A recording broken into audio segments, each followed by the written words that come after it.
The morning sun cast long shadows across the concrete pathway leading to the Mountain Ridge shooting range. Sarah Chun adjusted the strap of her worn canvas bag as she approached the entrance, her sneakers making soft sounds against the pavement. The facility was one of the largest in the state, known for attracting serious shooters and military personnel who came to practice their skills. Sarah had been saving money for months to afford the membership here. At 24 years old, she worked 2 jobs to make ends meet. During the day, she was a veterinary assistant at a small clinic downtown, and 3 evenings a week, she waited tables at a diner near the highway. The shooting range membership was an expensive luxury, but it meant everything to her. She pushed open the heavy glass door and stepped into the reception area. The walls were decorated with targets, certificates, and photographs of competition winners. Behind the counter sat a middle-aged man with a thick mustache who barely looked up from his computer screen as she signed in. The indoor range was busier than she expected for a Tuesday morning. About 15 people occupied the various lanes, most of them men wearing expensive tactical gear and designer shooting glasses. Sarah walked past them toward lane 12, which was available at the far end. She could feel eyes following her as she moved, but she kept her gaze forward. She set her bag down and began unpacking her equipment. Her firearm was a basic pistol, nothing fancy or expensive. It had belonged to her grandfather, a man who had taught her to shoot when she was just 13 years old in the backwoods of Oregon. He had been patient and kind, never rushing her, always emphasizing safety and respect for the weapon. Those memories felt distant now. Her grandfather had passed away 4 years ago, and shooting had become her way of staying connected to him. Every time she held the pistol, she remembered his weathered hands guiding hers, his calm voice explaining breath control and trigger discipline. "Hey, look who decided to show up," a voice called out from a few lanes over. Sarah glanced to her left and saw 3 men in their 30s clustered together. The one who had spoken wore an expensive black tactical vest covered in patches and accessories. His friends laughed at his comment. Sarah said nothing and continued setting up. She attached her target to the automated carrier system and sent it downrange to 15 yards. It was a standard paper target with concentric circles marking different point zones. "First time here, sweetheart," another voice chimed in. This one came from a stocky man with a shaved head who was leaning against the divider between lanes. "This isn't the place for beginners. You might want to try the community center. They have a nice little program for ladies." Several people within earshot chuckled. Sarah felt heat rising in her cheeks, but she refused to give them the satisfaction of a reaction. She had dealt with this kind of treatment before. The shooting community, like many specialized hobbies, had its share of gatekeepers who seemed to believe that certain people didn't belong. She put on her safety glasses and ear protection, then picked up her pistol. The weight felt familiar and comforting in her hands. She took her stance, feet shoulder-width apart, knees slightly bent. Her grandfather's voice echoed in her mind. Steady breath, steady hand, steady mind. The first shot rang out, and she felt the familiar recoil travel up her arms.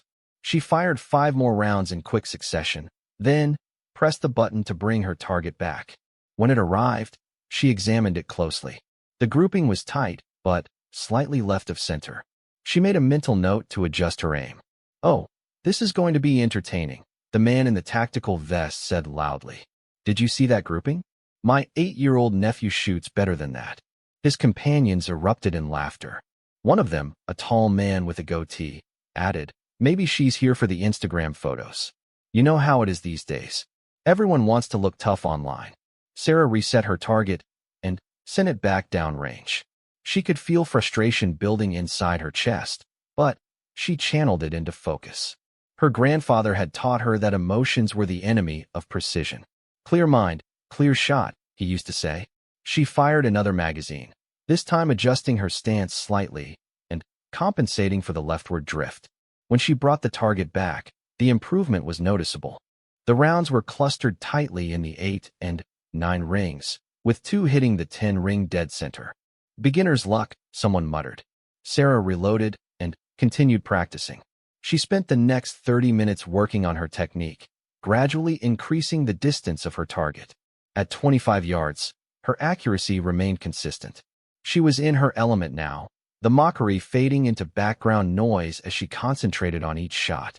Between rounds, she noticed a woman at the registration desk speaking with the man behind the counter. The woman appeared to be in her 50s, with short gray hair and an athletic build. She wore simple jeans and a plain blue jacket, nothing that suggested she was anyone important. Yet there was something about the way she carried herself that commanded attention. The woman scanned the range, her eyes moving methodically from lane to lane. She seemed to be evaluating something, though Sarah couldn't tell what. Their eyes met briefly, and Sarah thought she saw a flicker of interest cross the woman's face before she turned back to the desk attendant. "All right, princess, time for the real shooters to take over," the man in the tactical vest announced as he sauntered towards Sarah's lane. "Why don't you pack up your little pea shooter, and let someone who knows what they're doing show you how it's done?" Sarah finished her current magazine before responding. "I've paid for my time, same as you. I'll leave when I'm ready." The man's smirk faltered slightly at her calm response, but he recovered quickly. "You've got spirit, I'll give you that. But spirit doesn't make up for lack of skill. Tell you what, why don't we have a little friendly competition? Unless you're scared." His friends gathered around, grinning with anticipation. This was clearly a game they had played before with other newcomers. Sarah knew she should walk away, but something inside her refused to back down. "What kind of competition?" she asked. "Simple. 5 rounds at 25 yards. Highest score wins. When I win, you admit you're out of your league and find a different range. Deal?" Sarah hesitated. She knew this was a trap, a way to humiliate her regardless of the outcome. If she refused, they would call her a coward. If she lost, they would never let her forget it. But if she won, would they even honor the agreement? Before she could respond, a commanding voice cut through the tension. "I don't believe the range rules allow for gambling or competitions without proper supervision." Everyone turned to see the gray-haired woman from the registration desk walking toward them. Up close, Sarah could see that she moved with the disciplined posture of someone with military training. Her eyes were sharp and assessing, taking in the entire situation at a glance. The man in the tactical vest straightened up slightly. "We're just having some fun, ma'am. No harm intended. Fun should be had by all participants," the woman replied evenly. "From where I'm standing, this looks more like harassment than fun." The stocky man with the shaved head stepped forward. "With all due respect, this is between us and her. We're all members here." The woman's expression didn't change, but something in her demeanor shifted. It was subtle but unmistakable, the presence of someone accustomed to authority. "Is that so?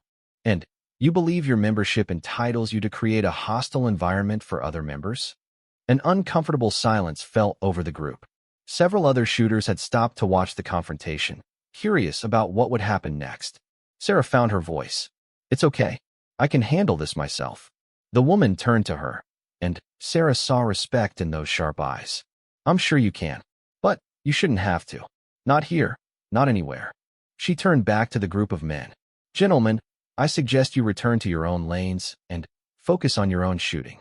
If you have excess energy to spend on commentary, perhaps you should consider increasing the difficulty of your own practice." The man in the tactical vest opened his mouth to respond, but something made him reconsider. Perhaps it was the woman's unwavering gaze, or the way she stood with absolute confidence. Whatever it was, he seemed to think better of escalating the situation. "Whatever," he muttered. "Not worth the trouble." He motioned to his friends, and they retreated to their original positions, though they continued to cast annoyed glances in Sarah's direction. The woman waited until they were out of immediate earshot before speaking to Sarah. "Don't let them get to you. I've seen their type 1,000 times. All gear, no skill, and even less character." Sarah managed a small smile. "Thank you for stepping in, but I really could have handled it." "I know," the woman replied. "I've been watching you shoot for the past 20 minutes. Your fundamentals are solid, and your groupings are consistent. Someone taught you well." "My grandfather," Sarah said softly. "He was my teacher." The woman nodded with understanding. Grandfathers often make the best teachers. They have patience that the younger generation sometimes lacks. She extended her hand. "Margaret Sullivan." Sarah shook it, noting the firm grip. "Sarah Chun." "Well, Sarah Chun, don't let anyone tell you that you don't belong here. You shoot better than half the people in this facility, and you do it with a fraction of their equipment." The compliment caught Sarah off guard. She had expected sympathy or pity, but this was different. It was genuine acknowledgement from someone who clearly knew what she was talking about. "Thank you," Sarah said. "That means a lot." Margaret glanced at her watch. "I have some time before my appointment. Mind if I observe your practice? I might have a few suggestions if you're interested." Sarah felt a mix of nervousness and excitement. There was something about this woman that suggested extensive experience, and the opportunity to learn from someone like that was rare. "I'd appreciate any advice you can offer."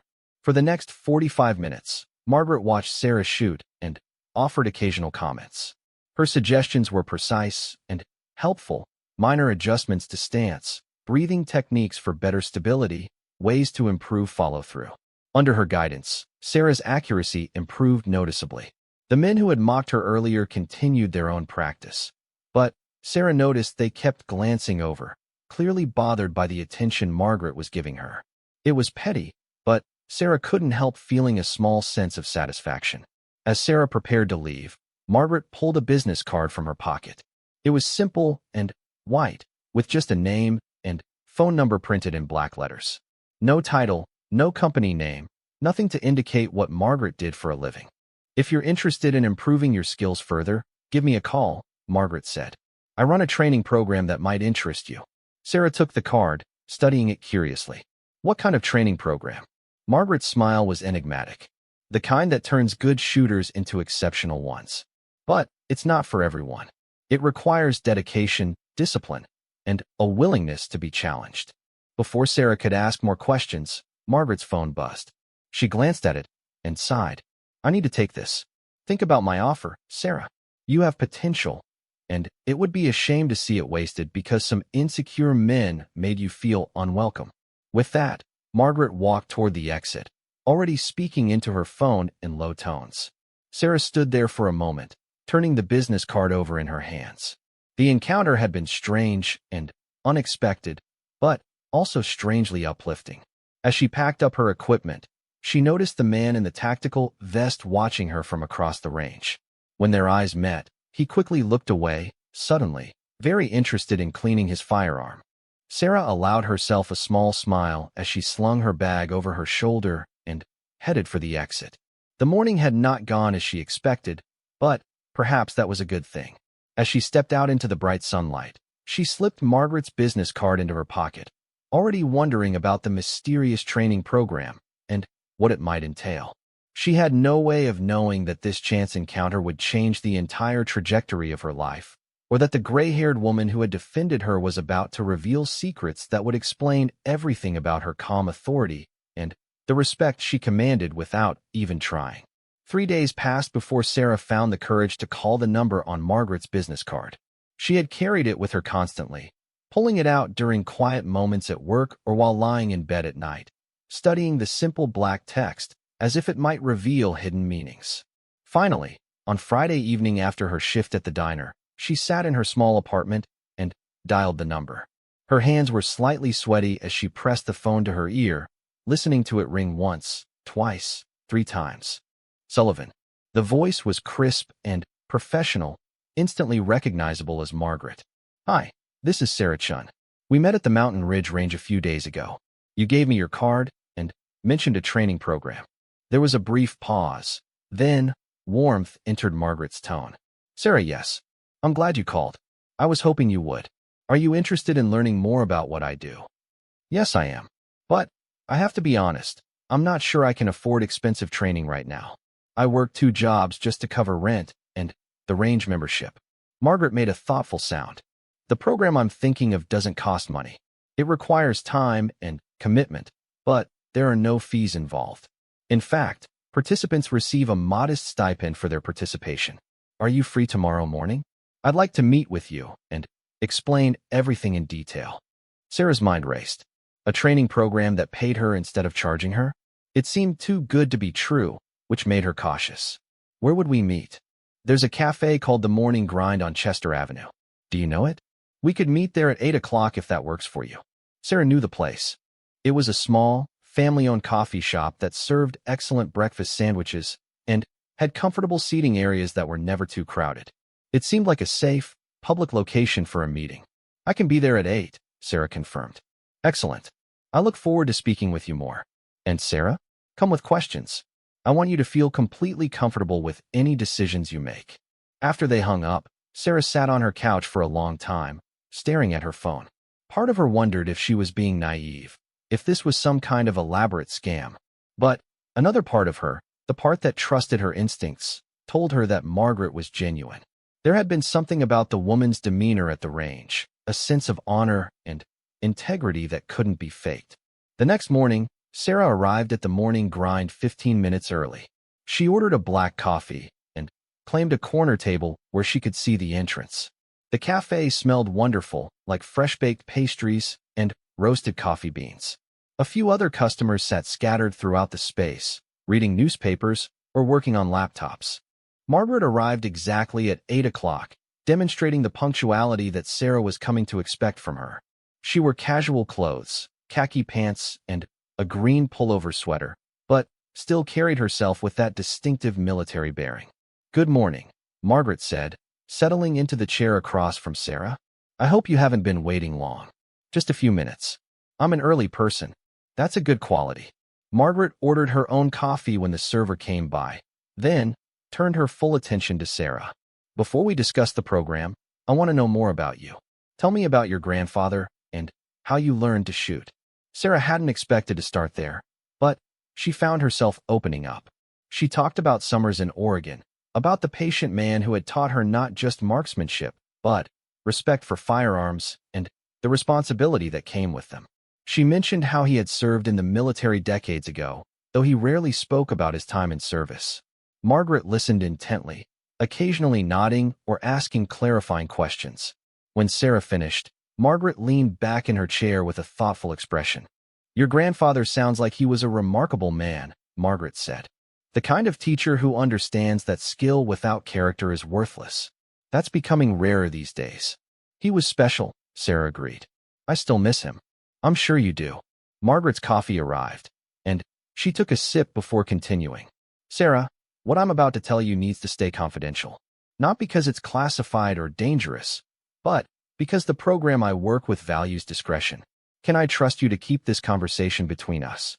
Sarah felt her pulse quicken. "Yes, you can trust me. I work with a federal training initiative that identifies and develops civilian marksmen and markswomen who show exceptional potential. We're not military, exactly, though we work closely with various branches. Think of us as a specialized development program for individuals who might one day serve in advisory or instructional capacities." Margaret pulled out her phone and showed Sarah an official-looking identification card. It bore the seal of the Department of Defense and identified Margaret Sullivan as a senior training coordinator with a string of credentials and clearances that meant nothing to Sarah, but looked impressively official. "The program has several purposes," Margaret continued. "We identify talent, we provide advanced training, and we create a pool of qualified civilians who can step into various roles if needed, teaching at military facilities, serving as contract instructors, even consulting on equipment and technique development." Sarah's mind was spinning. "And you think I qualify for something like this?" "I think you have the foundation. What you do with that foundation is up to you." Margaret set her phone aside. "The program involves a 6-month commitment.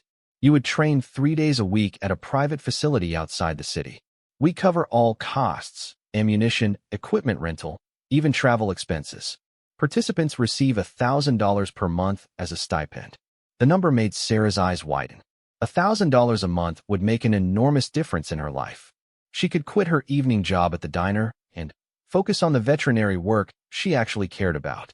"What's the catch?" Sarah asked. "This sounds almost too good to be true." Margaret smiled approvingly. "Good. Skepticism is healthy. The catch, if you want to call it that, is that the training is demanding. We have high standards, and not everyone who enters the program completes it.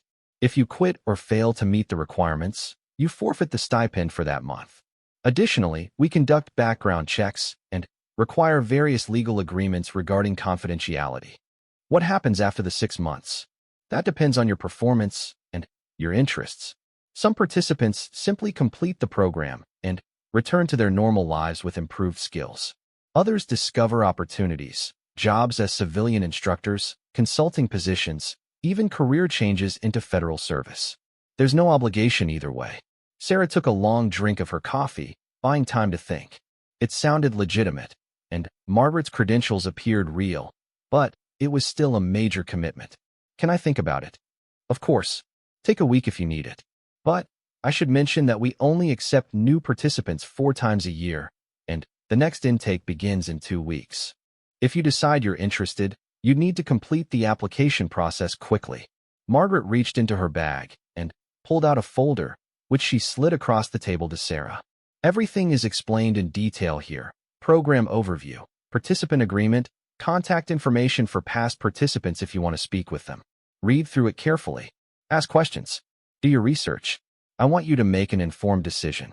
They talked for another 30 minutes, with Margaret answering Sarah's questions about scheduling, the types of training involved, and the other participants. Apparently, the program typically included 10 to 15 people per intake, ranging in age from early 20s to late 40s. Some were current students. Others had careers they maintained while training on their days off. As they prepared to leave, Margaret placed a hand on Sarah's arm. One more thing. When you go back to the Mountain Ridge Range, and I hope you do, don't let anyone make you feel lesser. You belong there as much as anyone else. More than some, because you understand that shooting isn't about ego or showing off. It's about discipline and respect. Why did you help me that day? Sarah asked. You didn't know me. You didn't know me anything. Margaret's expression grew serious. I helped you because I've been in your position more times than I can count. When I was coming up through the ranks 40 years ago, I was one of maybe 3 women in my entire training battalion. I had men tell me every day that I didn't belong, that I should go home, and let the real soldiers do their jobs. And you know what? I became a better soldier than most of them ever were. Not because I had something to prove, but because I refused to let their limitations become mine. Sarah felt a lump forming in her throat. Thank you for telling me that. We look out for each other, Sarah. That's what people with real integrity do. Now go home, read that folder, and call me when you've made your decision. Sarah spent the rest of the weekend poring over the materials Margaret had given her. She called 2 of the previous participants whose contact information was included, and both gave glowing reviews of the program. One was now working as a federal firearms instructor, while the other had completed the training simply to improve his personal skills and return to his career as a high school teacher.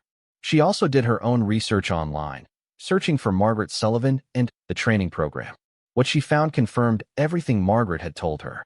There were references to the initiative in various federal budget documents and news articles about civilian-military cooperation programs. Margaret's credentials checked out. She had retired from the Army as a lieutenant colonel after 30 years of service, most of it spent in training and education roles. By Monday evening, Sarah had made her decision. She called Margaret's number, and this time the conversation was brief. I want to do it, Sarah said. I want to join the program. She could hear the smile in Margaret's voice. I was hoping you'd say that. I'll email you the application materials tonight. We'll need to move quickly to get everything processed in time for the next intake, but I don't foresee any problems. Over the next 10 days, Sarah filled out extensive paperwork, underwent a background check, and met with 2 other program coordinators who interviewed her about her motivations and goals. The process was thorough but professional, and everyone she encountered treated her with respect. She gave notice at the diner, explaining that she had been accepted into a federal training program. Her manager, a kind woman named Rosa who had always treated her well, was genuinely happy for her. You deserve good things, Mija, Rosa said, pulling her into a hug. You work too hard for someone so young. Go learn new things. Make your grandfather proud. The veterinary clinic was more accommodating than Sarah had expected. Dr. Martinez, her boss, agreed to adjust her schedule so she could work full days on Monday, Tuesday, Thursday, and Friday, leaving Wednesday and the weekend free for training. Finally, on the first Wednesday of the program, Sarah drove 40 minutes outside the city to an unmarked facility tucked into a rural area surrounded by forest. The entrance was gated, with a guardhouse where a uniformed security officer checked her identification against a list before waving her through. The facility itself was impressive. Multiple buildings surrounded a central courtyard, and Beyond them, Sarah could see various training ranges, some covered, some open air. There were obstacle courses, tactical simulation areas, and what appeared to be a small caliber rifle range stretching into the distance. She parked in the designated lot and made her way to Building 3, as instructed in her welcome packet. Inside, she found a classroom-style space with tiered seating and a large screen at the front. 13 other people were already there, sitting in small groups or alone, all looking as nervous as Sarah felt. They were diverse in age, gender, and background. Sarah spotted 2 other women, several men of varying ages, and even a guy who looked barely out of high school. Some wore athletic clothes, others jeans and t-shirts. Despite the superficial differences, they all shared a certain quality, an alertness, a focused energy that marked them as people who took this seriously. Margaret entered at exactly 9 o'clock, followed by 2 other instructors. She surveyed the room with satisfaction. "Good morning, and welcome to your first day," Margaret began. "Over the next 6 months, you're going to learn more about marksmanship, firearms systems, tactical thinking, and self-discipline than you ever thought possible. Some of you will excel. Some of you will struggle. All of you will be challenged." She paused, making eye contact with each participant in turn. When her gaze reached Sarah, there was a subtle acknowledgement, a brief connection that said, "I'm glad you're here," without words. "We don't care about your age, your background, or what equipment you own," Margaret continued. "We care about 3 things: your willingness to learn, your ability to take correction, and your commitment to excellence. If you have those qualities, you'll do well here. If you don't, you'll figure that out soon enough." One of the other instructors, a muscular man in his 50s with a buzz cut, stepped forward. "I'm Frank Dawson, retired Marine Corps. I'll be handling most of your rifle instruction. First rule in my classes: check your ego at the door. I don't care if you've been shooting since you were 5 years old or if you just picked up a gun yesterday. Everyone starts from the same foundation here." The third instructor, a younger woman with dark hair pulled back in a tight ponytail, introduced herself as Stephanie Ortiz. "I'll be covering pistol work and close-quarters techniques. My background is federal law enforcement. Like Frank said, we're building from the ground up, so throw out any assumptions about what you think you know." For the next 2 hours, they went through orientation, facility rules, safety protocols, training schedules, and expectations. The program was more structured than Sarah had anticipated. Each week would focus on specific skills, building progressively toward more advanced techniques. There would be written tests in addition to practical evaluations, covering topics like ballistics, firearm mechanics, and legal considerations. After the classroom session, they moved outside to one of the pistol ranges for initial assessment. Each participant would fire at various distances so the instructors could evaluate their starting skill level and identify areas needing improvement. Sarah was in the middle of the group. She watched as others took their turns, some displaying obvious experience, while others struggled with basic fundamentals. No one mocked or laughed at those who performed poorly. The atmosphere was entirely different from the Mountain Ridge Range, focused and supportive rather than competitive and hostile. When Sarah's turn came, she approached the firing line with controlled breathing. Margaret stood to the side with a clipboard, observing but not commenting. Sarah fired through 3 magazines at distances ranging from 7 to 25 yards, concentrating on consistency rather than speed. When she finished and brought back her target, Margaret examined it closely. Her expression revealed nothing, but she made several notes on her clipboard before looking up at Sarah. "Good foundation," Margaret said simply. "We'll refine your technique, but you're starting from a solid place." "Well done." It was a small compliment, delivered in a professional tone, but it made Sarah's heart swell with pride. She returned to the group feeling more confident than she had all morning. The rest of the day passed in a blur of instruction, demonstration, and practice. By the time they broke for the day at 4 o'clock, Sarah's arms ached from the unfamiliar exercises, and her mind felt stuffed with new information. But she also felt exhilarated in a way she hadn't experienced in years. As she walked back to her car, Margaret caught up with her in the parking lot. "How was your first day?" Margaret asked. "Intense," Sarah admitted. "But good. Really good. That's what I like to hear. Get some rest tonight. Wednesday tends to be one of the easier training days. Saturday will be more demanding." Sarah nodded, already looking forward to the next session despite her exhaustion. As she drove home through the darkening evening, she thought about how much her life had changed in just 2 weeks. From being mocked at a public range to training at a federal facility with experienced instructors who believed in her potential, it felt almost like a dream. But it wasn't a dream. It was real, and it was just beginning. Sarah smiled to herself as she navigated the highway back toward the city, already planning how she would spend her evening reviewing the materials from today's session. She had no idea that the real test was still ahead of her, or that her path was about to intersect with the very men who had dismissed her at the Mountain Ridge Range in a way that would force them to confront their own assumptions and prejudices in the most humbling way possible. 8 weeks into the program, Sarah barely recognized herself. She woke each morning at 5:30 to run 3 miles before work, a habit that had developed naturally as her fitness improved. Her arms and shoulders had grown stronger from the repetitive practice, and her hands had developed calluses in new places from hours of grip work and weapon manipulation. The training had exceeded even her optimistic expectations. Frank Dawson's rifle instruction was brutally demanding, but incredibly effective.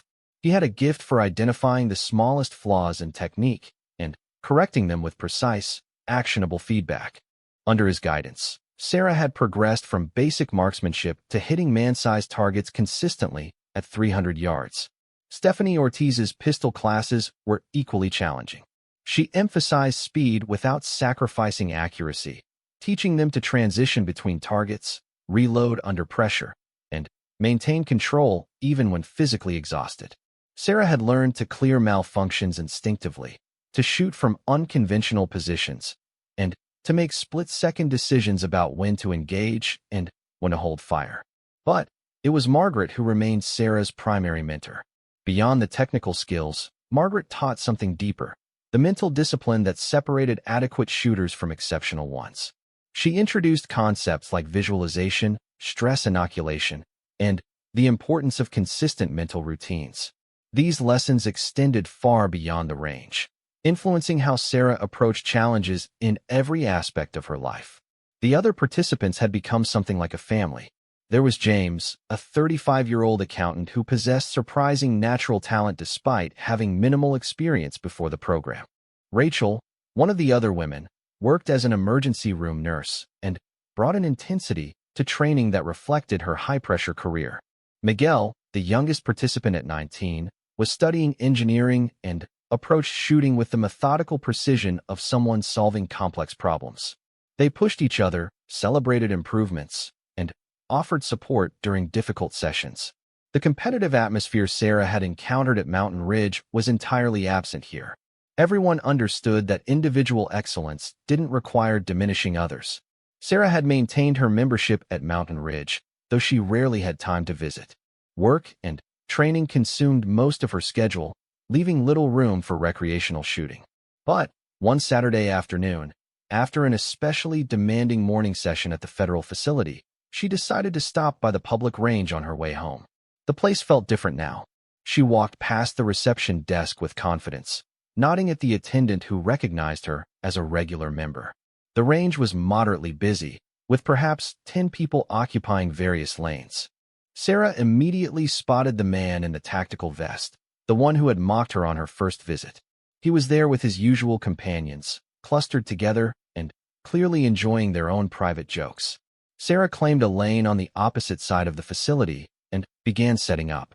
She had brought her grandfather's pistol as always, but now she also carried additional equipment that Margaret had recommended: a proper holster, magazine pouches, and a shot timer for tracking her performance. As she arranged her gear, she sensed someone watching her. Glancing to the side, she saw the stocky man with the shaved head staring at her with obvious recognition. He elbowed his friend in the tactical vest and nodded towards Sarah. The message was clear: their favorite target had returned. Sarah ignored them and focused on her setup. She had learned in the program that external noise, both literal and metaphorical, was just interference to be filtered out. What mattered was the task at hand, the fundamentals that never changed regardless of who was watching. She started with a simple drill that Stephanie had taught them the previous week: draw from the holster, acquire the target, fire 2 rounds center mass, assess, and reholster. The entire sequence should take less than 2 seconds for a competent shooter. Sarah repeated the drill 20 times, using the shot timer to track her performance. Her draws were smooth and consistent, averaging 1.8 seconds from start to final shot. The recoil control that had taken weeks to develop now felt natural, allowing her to maintain accuracy even while moving quickly. Her target showed tight groupings in the center mass area, with only minor variations that she mentally noted for future correction. Well, look who came back for more," a familiar voice called out. The man in the tactical vest had abandoned his own lane and was walking toward her, his companions trailing behind with amused expressions. Sarah finished her current drill before acknowledging him. She removed her ear protection and turned to face the group with calm neutrality. "Can I help you with something? Just curious if you've improved any since last time," he said with a smirk. "From what I saw, it looks like you've been practicing. Good for you. Baby steps and all that." One of his friends snickered. "She's got a timer now. Very professional. Did you buy that online after watching some YouTube videos?" Sarah felt the familiar heat of frustration building but controlled it with the breathing techniques Margaret had taught. Respond to provocation with composure. Never let emotions dictate your reactions. "I'm just here to practice, same as everyone else." Right. We all know that."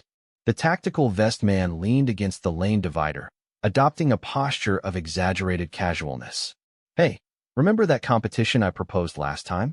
Before that lady interrupted us? The offer still stands. Unless you're still too scared." Sarah knew she should walk away. Nothing good could come from engaging with these men. But something had changed since their last encounter. She had spent 2 months training with some of the best instructors in the country, had proven herself alongside talented peers, and had discovered capabilities she hadn't known she possessed. The urge to prove herself to these specific people was petty and beneath her, but it was also undeniably present. "Fine," she heard herself say. "What are the terms?" The man's eyes lit up with surprise and satisfaction. "Same as before. 5 rounds at 25 yards. Highest score wins. But let's make it more interesting. Loser buys a round of drinks for the winner and their friends." His companions immediately voiced their approval of this addition. Sarah calculated quickly. She could afford to buy a few drinks if she lost, though it would sting both financially and personally. But the larger question was whether she wanted to participate in this juvenile contest at all. Before she could respond, a different voice interrupted the negotiation. "Is there a problem here?" Sarah turned to see the range master approaching. He was a retired police officer named Tom who generally maintained a friendly but professional atmosphere in the facility. She had spoken with him a few times and found him reasonable, though she had never mentioned the harassment from her first visit. The man in the tactical vest immediately adopted an innocent expression. "No problem at all, Tom. Just arranging a friendly little competition between members.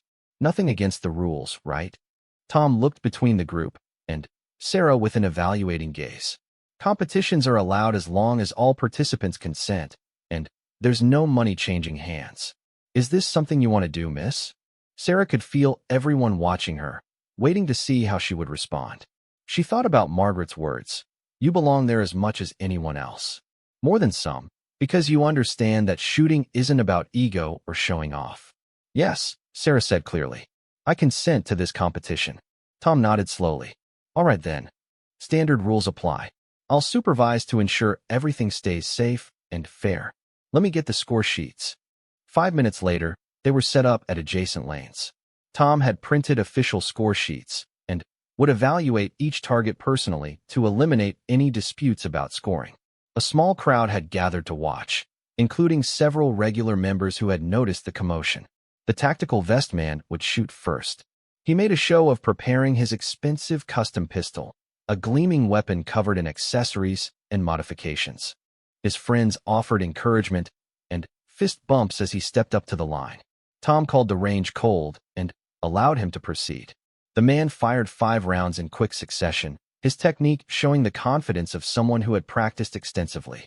When he brought back the target, Tom examined it carefully before marking the score sheet. 2 9s, 2 8s, and 1 7, Tom announced. Total score of 41 out of 50. The man seemed satisfied with this result, though Sarah noticed a flicker of disappointment that suggested he had expected to perform better. His friends congratulated him enthusiastically, already celebrating what they assumed would be a certain victory. Now it was Sarah's turn. She stepped up to the firing line and prepared her grandfather's pistol. The weapon looked plain and outdated next to her competitor's modern equipment. But Sarah had long since learned that the tool mattered far less than the person wielding it. She took her stance, everything Margaret and Stephanie had taught her clicking into place automatically. Proper foot placement, strong grip, front sight focus, controlled breathing. The familiar weight of the pistol felt like an extension of her own body after hundreds of hours of practice. Tom called the range hot. Sarah fired her 5 rounds with smooth, methodical precision. There was no rush, no attempt at impressive speed. Each shot was deliberate. The fundamentals executed exactly as they had been drilled into her over weeks of intensive training. When she brought back her target, the crowd around them had grown larger. Tom studied the paper carefully, using his pen to point at each hole as he counted. A long silence stretched out as he verified the scoring multiple times. Finally, he looked up with an expression of genuine surprise. 5 tens. Perfect score of 50 out of 50. The reaction was immediate and varied. Sarah's competitor stared at the target with his mouth slightly open, unable to process what he was seeing. His friends had gone silent, their earlier joviality evaporating. Other observers began murmuring among themselves, some questioning whether it was possible, others claiming they had witnessed it themselves. Tom held up the target for everyone to see. 5 holes clustered in the dead center of the 10 ring, tight enough that they overlapped in places. It was, by any objective measure, exceptional shooting. That's impossible, one of the tactical vest man's friends finally said. Nobody shoots a perfect score in a casual competition. She must have gotten lucky. Tom fixed him with a stern look. I supervised the entire process. The shooting was legitimate, and the scoring is accurate. There's no luck involved in that kind of precision. Sarah stood quietly, processing her own shock. She had not expected to shoot perfectly. Training had improved her skills dramatically, but live performance was always unpredictable. Yet in the moment, everything had aligned. Her technique, her focus, her confidence. The result was undeniable. The tactical vest man finally found his voice. All right, fine. You won. Fair and square. The words came out strained, as though physically painful to speak. I'll buy you that drink. When do you want to collect? Sarah surprised herself with her response. Keep your money. I don't need drinks from you. I just needed to prove a point. She began packing up her equipment, suddenly, exhausted by the entire encounter. The victory felt hollow now that she had achieved it. These men would probably never truly respect her, would probably write off her performance as an anomaly or continue finding reasons to diminish it. Their opinions mattered less than she had thought. As the crowd dispersed and the range returned to normal activity, Tom approached Sarah while she was loading her bag. That was impressive shooting, he said quietly.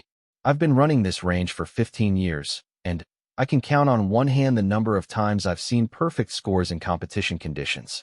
Where did you learn to shoot like that? Sarah hesitated, remembering the confidentiality agreements she had signed. I've been taking some advanced training lately. It's helped a lot. Tom nodded knowingly. Must be some pretty serious training. Look, I want to apologize if those guys have been giving you trouble. I try to maintain a respectful environment here, but I can't monitor every interaction. If anyone harasses you in the future, please come directly to me. Thank you. I appreciate that. As Sarah left the range and walked to her car, she felt a complex mixture of satisfaction and disappointment. She had proven she could outshoot her detractors, had validated her own abilities in the most objective way possible. But the experience had also reinforced something Margaret had tried to teach her from the beginning. Seeking approval from people who were determined not to give it was a waste of energy. Her phone buzzed with a text message. It was from Margaret. How was your session today? Ready for Monday's evaluation? Sarah smiled and texted back. Session went well. More than ready for Monday. Monday's evaluation was a major checkpoint in the program, a comprehensive test of everything they had learned so far. It would include written exams on ballistics and safety, practical shooting tests across multiple disciplines, and even a physical fitness component. Sarah had been preparing for weeks. But before that evaluation, Something would happen on Sunday that would bring her story full circle in a way she could never have anticipated. Margaret would reveal information about her background that explained everything about her commanding presence and deep expertise. And somehow, through circumstances Sarah could not yet foresee, the men who had dismissed her would come face to face with the full reality of who had been training her and what she had become. As she drove home through the evening traffic, Sarah allowed herself to feel proud of what she had accomplished. Not the perfect score at the range, though that was nice, but the transformation she had undergone over the past 8 weeks. She had become stronger, more skilled, more confident. She had found a community that challenged and supported her. She had discovered that her potential was far greater than she had imagined. The next day would bring new challenges and unexpected revelations. But, for now, in this moment, Sarah Chun was exactly where she needed to be, doing exactly what she was meant to do. And that knowledge, more than any perfect score or vindication over critics, was the real victory. Sunday morning arrived with unseasonably warm weather for late autumn. Sarah had planned to spend the day reviewing materials for Monday's evaluation, but Margaret had sent an unexpected message the night before asking if Sarah could meet her at the training facility at 10 o'clock. It wasn't a regular training day, which made the request unusual. Sarah arrived at the facility to find the parking lot nearly empty. Only 3 vehicles were present: Margaret's distinctive silver sedan, a black SUV with government plates, and an older pickup truck. The grounds were quiet, almost eerily so compared to the bustle of normal training days. She found Margaret in Building 1, the administrative headquarters that participants rarely entered. Margaret was sitting in an office that Sarah had never seen before, a space decorated with photographs, certificates, and military memorabilia that told the story of a long and distinguished career. "Come in, Sarah. Close the door behind you," Margaret said, gesturing to a chair across from her desk. As Sarah sat down, she took in the details of the office. There were photos of Margaret in military uniform at various ages, some showing her as a young lieutenant with other soldiers, others depicting formal ceremonies with high-ranking officers. One photograph showed Margaret shaking hands with a man Sarah recognized as a former Secretary of Defense. Multiple framed certificates indicated advanced training in marksmanship instruction, military leadership, and counterterrorism operations. "I wanted to talk with you before tomorrow's evaluation," Margaret began. "Not about the test itself, you're well prepared for that, but about what comes after." Sarah leaned forward with interest. "What do you mean?" Margaret folded her hands on the desk. "Your performance in this program has been exceptional. Top 5% easily. You absorb instruction quickly, you maintain composure under pressure, and you possess a natural talent that can't be taught. Frank and Stephanie both agree that you have significant potential for advancement." "Advancement to what?" "That depends on what you want. The program was designed to identify people like you, individuals with the right combination of skill, judgment, and character who might serve in various capacities. Some of our graduates become civilian instructors at military facilities. Others join federal law enforcement agencies. A few have even moved into specialized security roles supporting diplomatic missions abroad." Sarah felt her heart rate increase. These were opportunities she had never imagined for herself. "I don't know what I want. I started this program just to become a better shooter, to honor my grandfather's memory. I never thought beyond that." "That's completely understandable. You don't need to decide anything today, but I want you to know what's possible, so you can start thinking about your future." Margaret paused, her expression becoming more serious. "There's something else. Tomorrow, during the evaluation, we'll have several observers present. Military officers, federal agents, and program administrators who want to see our current class perform. It can be intimidating, but I want you to understand that you belong in that space just as much as anyone." "Observers from where?" Sarah asked. "Various places. Army Special Operations Command, FBI Hostage Rescue Team, Diplomatic Security Service, others. These organizations are always looking for qualified instructors and consultants. The evaluation is partly for your benefit, to measure your progress, but it's also an opportunity for these representatives to identify standout candidates." Sarah felt nervous energy building in her stomach. The stakes for tomorrow's test had just increased dramatically. "No pressure, right?" Margaret smiled. The pressure is real, but so is your preparation. You've earned your place in that evaluation. Now you just need to demonstrate what you've learned. They talked for another 30 minutes about logistics for the next day and what Sarah could expect. The evaluation would run from 8 in the morning until 6 in the evening, with different components testing various skills. Written exams would be followed by practical shooting tests, then scenario-based exercises that required tactical decision-making under stress. Finally, there would be a physical fitness assessment and a formal interview with the evaluation board. As Sarah prepared to leave, Margaret stood and walked around the desk. I want to tell you something personal. When I met you at Mountain Ridge, I saw something that reminded me of myself at your age. Determination in the face of dismissal, skill that others refuse to acknowledge, and, most importantly, the kind of character that can't be faked. That's why I invited you to this program. And I want you to know that my assessment was correct. You've exceeded my expectations in every way. Sarah felt emotion welling up in her throat. Thank you, Margaret. You've changed my life. I don't think you understand how much this opportunity has meant to me. I think I do understand. Now go home, get a good night's sleep, and come back tomorrow ready to show everyone what you're capable of. Sarah left the facility feeling both excited and terrified about what the next day would bring. She spent the afternoon reviewing training notes and running through visualization exercises that Margaret had taught her. She went to bed early, though sleep came fitfully as her mind raced with anticipation. Monday morning arrived cold and clear.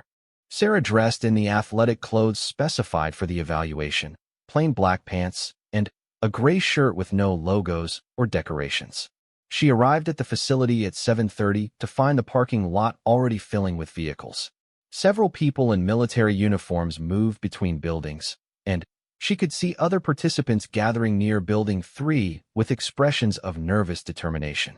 The written exam began promptly at 8 o'clock.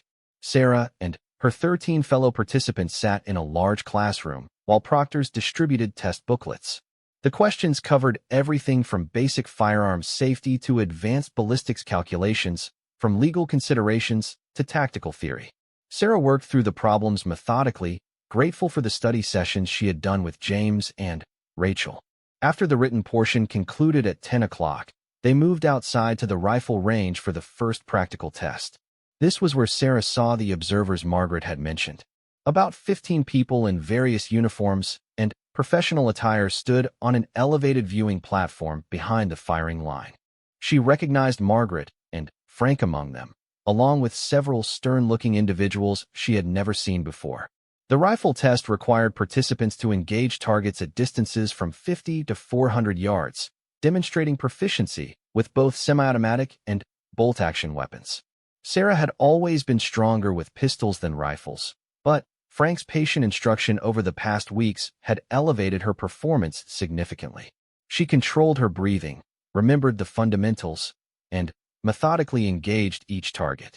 When scores were calculated, Sarah had achieved 92 out of 100. Not perfect, but well above the passing threshold of 75. She felt satisfied with that result, knowing she had performed near her current capability. The pistol evaluation was next, scheduled after a 30-minute lunch break. This was Sarah's strongest discipline, where all of Stephanie's demanding training had pushed her to levels she had never thought possible. The test included multiple stages: accuracy shooting at various distances, rapid-fire exercises, shooting while moving, engaging multiple targets, and performing under time pressure. Sarah approached each stage with focused calm. She blocked out the observers, the other participants, the significance of the moment. There was only the target, the weapon, and the fundamentals that had become second nature through countless repetitions. Draw, acquire, press, follow through. Again and again and again. When Stephanie announced her score, 97 out of 100, the highest mark of any participant so far, Sarah felt a surge of pride tempered by the knowledge that the most challenging portions were still ahead. The afternoon scenario tests were designed to evaluate judgment under pressure. Participants entered simulation buildings where they encountered various situations requiring split-second decisions about when to shoot and when to hold fire. Some scenarios involved clear threats, while others presented ambiguous situations where using force would be inappropriate. Sarah moved through the scenarios with careful assessment. In one situation, a figure emerged suddenly from a doorway, and she had to determine within seconds whether it held a weapon or an innocent object. In another, she had to engage multiple targets while distinguishing between threats and bystanders in a crowded environment. These exercises tested not just shooting skill, but decision-making ability and moral judgment. By the time the scenarios concluded at 4 o'clock, Sarah was physically and mentally exhausted. But the hardest part, the interview with the evaluation board, still remained. She was escorted to a conference room in Building 1 at 4:30. 5 people sat behind a long table: Margaret, Frank, Stephanie, and 2 individuals she didn't recognize: a woman in an army uniform with the rank insignia of a full colonel, and a man in a dark suit who had the bearing of someone from federal law enforcement. "Please sit down, Ms. Chun," the colonel said, her tone professional but not unfriendly. "I'm Colonel Patricia Morrison, and this is Special Agent David Chun, no relation, I assume, from the FBI. We've been observing your performance today, along with your records from the past 8 weeks of training." Sarah sat in the single chair facing the table, acutely aware of the power dynamic, but determined to maintain her composure. "It's an honor to meet you both. Let's start with a basic question," Special Agent Chin said. "Why did you join this program? What motivated you to commit 6 months of your life to this level of training?" Sarah had anticipated this question and had thought carefully about her answer. "Initially, I wanted to improve my skills to honor my grandfather, who taught me to shoot. But as the program progressed, I discovered that I was capable of more than I had imagined. I found purpose in the discipline, in pushing myself to meet higher standards. I realized that I could potentially use these skills to serve in meaningful ways." Colonel Morrison nodded. "Your instructors speak very highly of you. Not just your technical proficiency, but your attitude and work ethic. Tell me about a time during training when you struggled or failed. How did you handle it?"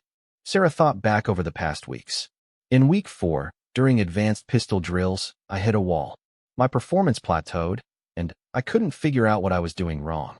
I became frustrated and started questioning whether I belonged in the program. Stephanie pulled me aside and helped me identify the issue. I was tensing up at the moment of trigger press, anticipating the recoil. She gave me specific exercises to correct it, and I practiced them for hours over several days. Eventually, I broke through the plateau. That experience taught me that temporary failure is just information pointing toward what needs to improve. The interview continued for 45 minutes, with each board member asking questions that probed her judgment, her understanding of ethics and force, her ability to work in teams, and her potential interest in various career paths. Sarah answered as honestly and thoughtfully as she could, neither overselling herself nor diminishing her accomplishments. Finally, Colonel Morrison looked at her colleagues, then back at Sarah. "Thank you for your candor and for your impressive performance today. We'll be conferring about the evaluation results, and we'll have information for you within the week. Do you have any questions for us?" Sarah had one question that had been building throughout the day. "I'm grateful for this opportunity and for everything I've learned. But I'd like to know, what happens if someone completes the program but chooses not to pursue any of the career opportunities? Is that acceptable?"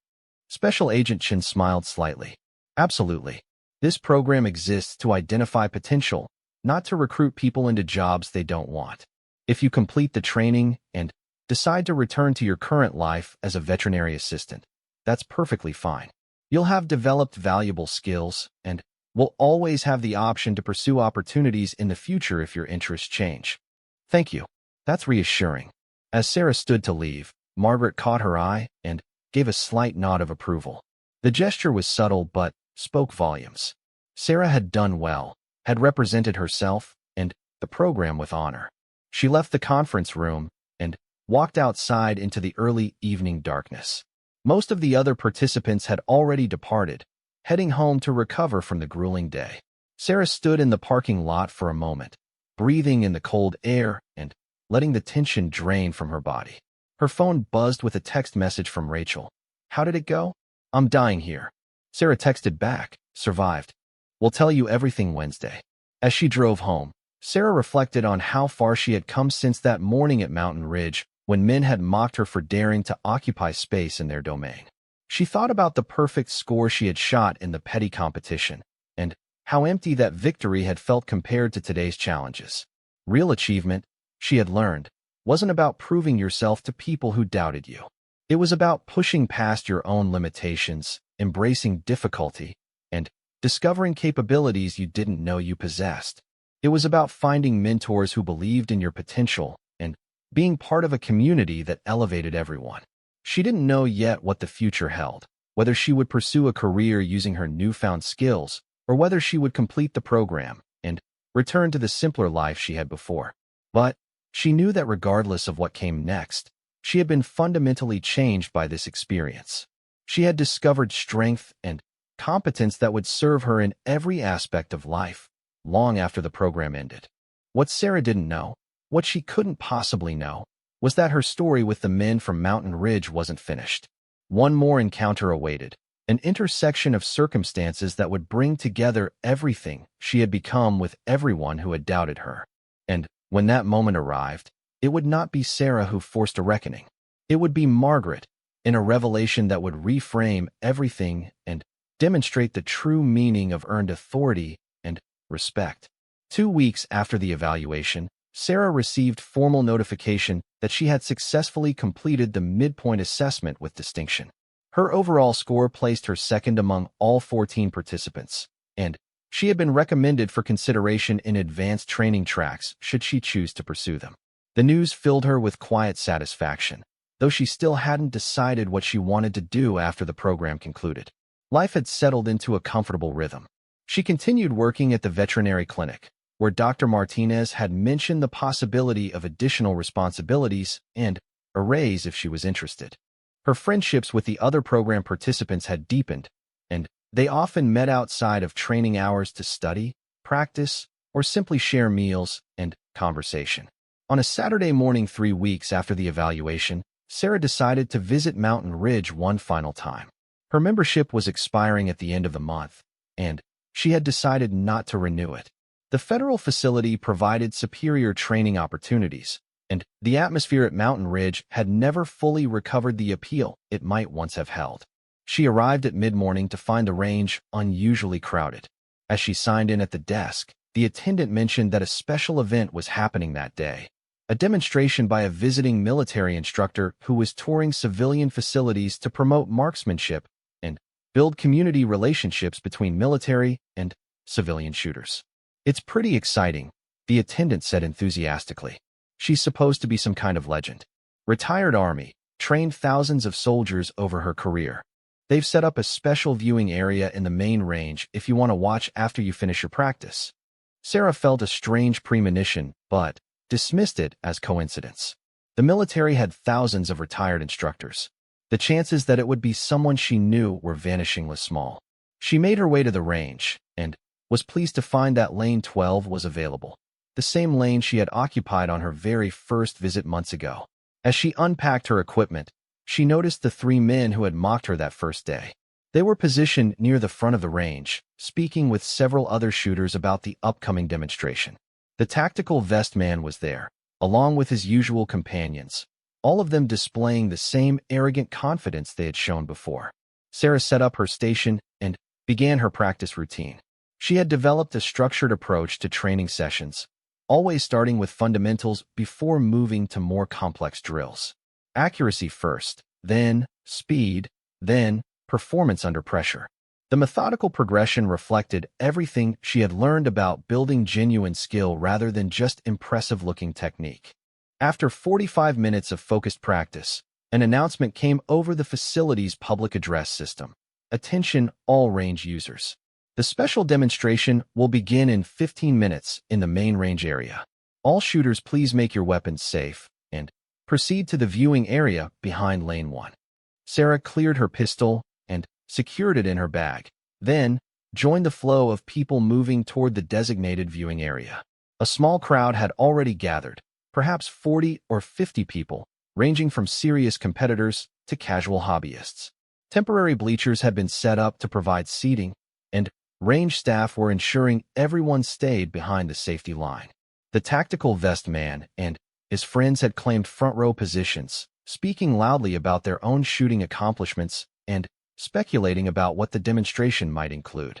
Sarah found a spot in the middle section of the bleachers, content to observe from a comfortable distance. Tom, the range master, stepped forward with a microphone. "Good morning, everyone. Thank you for joining us today. We have a very special guest with us, someone whose credentials and marksmanship instruction are frankly unmatched. She spent 30 years in the United States Army, rising to the rank of lieutenant colonel. She developed training programs used by Special Forces units, served as head instructor at multiple combat training centers, and personally trained over 10,000 soldiers in advanced marksmanship." Sarah's breath caught in her throat. The description was too specific, too familiar. During her career, Tom continued, she deployed to combat zones on 6 occasions in advisory roles. She holds expert qualifications in over 20 different weapons systems. And, since retiring from active duty 3 years ago, she has continued serving our country by developing civilian training programs that identify and cultivate exceptional talent in marksmanship and tactical skills. Tom paused for effect, then smiled broadly. "Please join me in welcoming retired Lieutenant Colonel Margaret Sullivan." The crowd applauded as Margaret walked onto the range. She wore simple military-style clothing, olive cargo pants, and a fitted black shirt, but moved with the unmistakable bearing of someone accustomed to command. She carried herself with relaxed confidence, scanning the crowd with the same assessing gaze Sarah had seen that first day when Margaret had intervened on her behalf. Margaret's eyes found Sarah in the crowd, and a subtle smile crossed her face. It was a moment of recognition and connection that said many things. "I see you here. I'm glad you came. Watch what happens next." "Thank you for that introduction," Margaret said into the microphone, her voice clear and authoritative. "I'm here today to talk about what real marksmanship looks like, what it takes to develop genuine skill, and why the culture surrounding shooting sports matters as much as technical proficiency." She paused and gestured toward a table where several firearms were laid out. "I'm going to demonstrate some techniques, answer questions, and hopefully challenge some assumptions. But first, I want to address something I've observed too often in civilian shooting spaces: the tendency of some shooters to gatekeep, to mock beginners, to treat shooting as a platform for ego rather than as a discipline that demands humility and respect." Sarah noticed the tactical vest man shifting uncomfortably in his front row seat. Several people around him exchanged glances, clearly wondering if Margaret's comments were directed at anyone specific. "True marksmanship," Margaret continued, "is not about expensive equipment or tactical cosplay. It's not about looking impressive or intimidating others. It's about fundamentals executed consistently, about mental discipline, about respecting both the weapon and everyone who shares the range with you." She picked up a standard pistol from the table, nothing fancy, similar in many ways to Sarah's grandfather's gun. "This is a basic firearm. No custom trigger, no competition sights, no modifications. In the hands of someone with proper training and mindset, it's more than sufficient for exceptional performance. Let me show you what I mean." For the next 20 minutes, Margaret conducted a masterclass in shooting. She demonstrated techniques at various distances, explained the reasoning behind different approaches, and consistently hit targets with a precision that left the crowd in awed silence. Her shots were not fast or flashy. They were deliberate, controlled, and devastatingly accurate. Between demonstrations, she offered commentary about training methodology, the importance of mental preparation, and the difference between showing off and genuine competence. Every point she made seemed designed to quietly dismantle the attitudes and behaviors that Sarah had encountered from the gatekeepers on her first visit. Finally, Margaret set down the pistol and addressed the crowd again. "I want to share a story with you. A few months ago, I visited this range as a regular civilian. I witnessed a young woman being mocked by several other shooters who questioned whether she belonged here. They criticized her equipment, dismissed her skills, and created a hostile environment that would have driven away many people." Sarah felt heat rising in her face as she realized Margaret was talking about her. Around the crowd, people began looking at each other, wondering who the story was about. The tactical vest man had gone very still, his expression frozen. "I intervened that day," Margaret continued, Because I recognized something in that young woman. She had solid fundamentals, clear evidence of proper training, and, most importantly, she conducted herself with dignity despite being disrespected. I invited her to join a federal training program I coordinate, a program designed to identify civilians with exceptional potential in marksmanship. Margaret's gaze swept across the crowd, lingering for a moment on the group of men in the front row. That young woman is here today. Over the past 3 months, she has consistently demonstrated that my initial assessment was correct. She recently completed a rigorous midpoint evaluation that included observation by military officers and federal agents. She scored in the top 5% of her class, outperforming people with years more experience. Sarah wanted to disappear into the bleachers, but Margaret's next words rooted her in place. "Sarah Chun, would you please stand up?" The request was gentle, but unmistakably a command.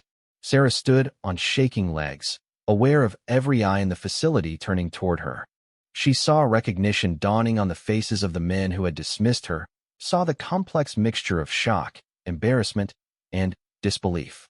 Sarah is an example of why we should never judge someone's potential based on their equipment, their appearance, or our own prejudices, Margaret said.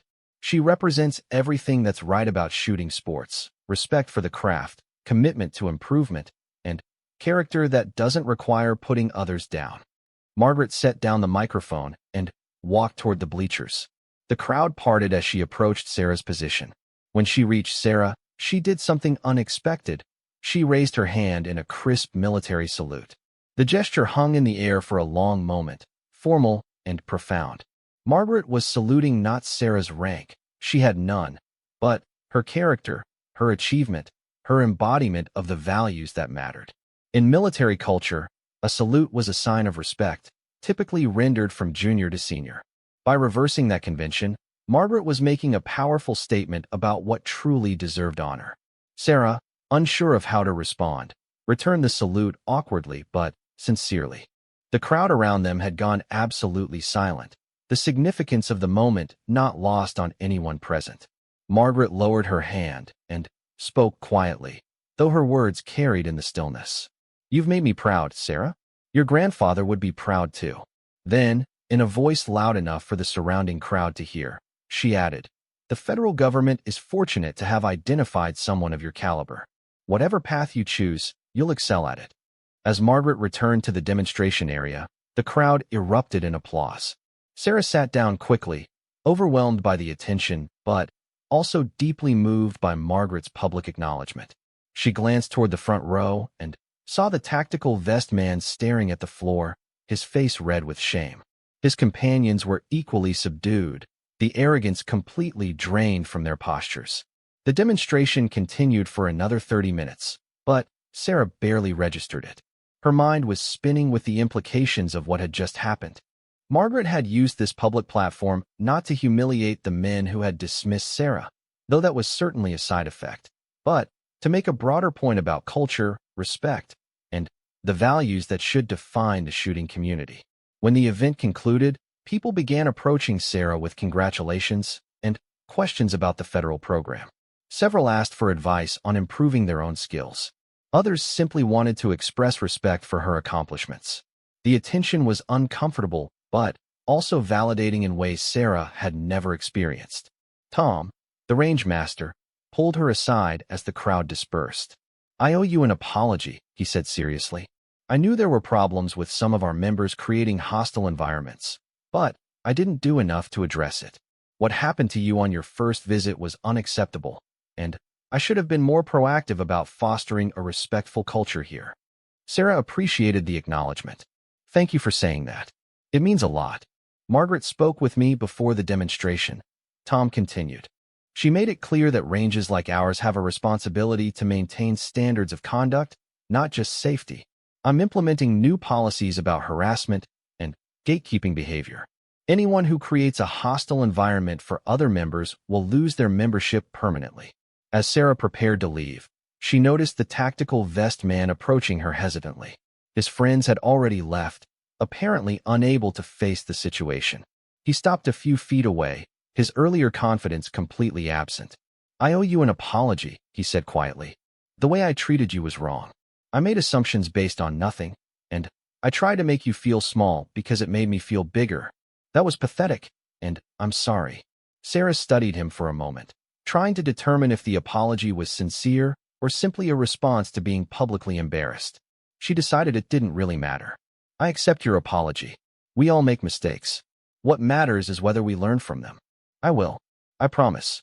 He hesitated, then added, "For what it's worth, that perfect score you shot a few weeks ago, I've been practicing obsessively since then, and I still can't come close to matching it. You're genuinely skilled, and I was too insecure to acknowledge it." After he left, Sarah packed up her equipment one final time. As she walked toward the exit, she took a last look around Mountain Ridge shooting range. This place had been the setting for some of her most humiliating and triumphant moments. It represented a chapter of her life that was now closing, making way for whatever came next. Outside, she found Margaret leaning against her car, apparently waiting. "I hope I didn't embarrass you too much in there," Margaret said with a slight smile. "Maybe a little," Sarah admitted. "But I understand why you did it. You were making a point about more than just me." "Exactly. Individual stories matter, but changing culture matters more. Those men needed to understand that their behavior has consequences, and everyone else needed to see that talent can come from unexpected places." They stood together in the parking lot, two women connected by shared experiences of being underestimated and proving doubters wrong. The afternoon sun was warm on their faces, and the distant sound of gunfire from the range provided a familiar backdrop. "I've been thinking about your question in the interview," Sarah said, "about what I want to do after the program ends. And I want to become an instructor. Not at military facilities or for federal agencies, at least not yet. I want to work with beginners, especially people who might be intimidated or dismissed in spaces like this. I want to teach them the way my grandfather taught me, with patience and respect." Margaret's smile widened with genuine pleasure. "That's an excellent choice. The program can help you get certified as a civilian instructor. We have connections with organizations that are always looking for people who can teach fundamentals with the right attitude. You'd be perfect for that role." They talked for a few more minutes about logistics and next steps, about the remaining 3 months of the program, and what Sarah would need to do to pursue instructor certification. Finally, Margaret checked her watch and mentioned another commitment she needed to attend. Before leaving, she placed a hand on Sarah's shoulder. "You've come a long way from that first morning when I saw you being harassed. You've developed skills, yes, but more importantly, you've discovered who you are when challenged. That's the real achievement. Thank you, Margaret, for everything. You changed my life. You changed your own life. I just opened a door. You're the one who walked through it and did the work." As Margaret drove away, Sarah sat in her own car for a few minutes, processing everything that had happened. 3 months ago, she had been a veterinary assistant who shot at ranges for personal satisfaction, carrying her grandfather's memory, but uncertain about her own path. Now she was someone with purpose, with skills, with a clear vision of how she could contribute something meaningful to the world. The journey wasn't over. She still had half the program to complete, instructor certifications to earn, and a new career to build. But the hardest part, discovering that she was capable of more than she had imagined, was behind her. Sarah started her car and pulled out of the parking lot, leaving Mountain Ridge in her rearview mirror. She didn't need this place anymore. She had found something better, a community that elevated rather than diminished, mentors who believed in potential rather than protecting ego, and, most importantly, confidence in her own abilities that couldn't be shaken by the doubts or mockery of others. The road ahead was uncertain but full of possibility, and, as Sarah drove toward whatever came next, she carried with her the knowledge that she had earned her place, had proven her worth, and had discovered the kind of strength that would serve her for the rest of her life. The men who had mocked her at the shooting range had inadvertently set in motion a transformation they could never have anticipated. In the end, their dismissal had become her fuel, their doubt had become her motivation, and their certainty about her limitations had been spectacularly, undeniably proven wrong. Not because Sarah needed their validation, but because she had discovered she didn't need it at all. And that realization, more than any public recognition or perfect score, was the truest victory of all.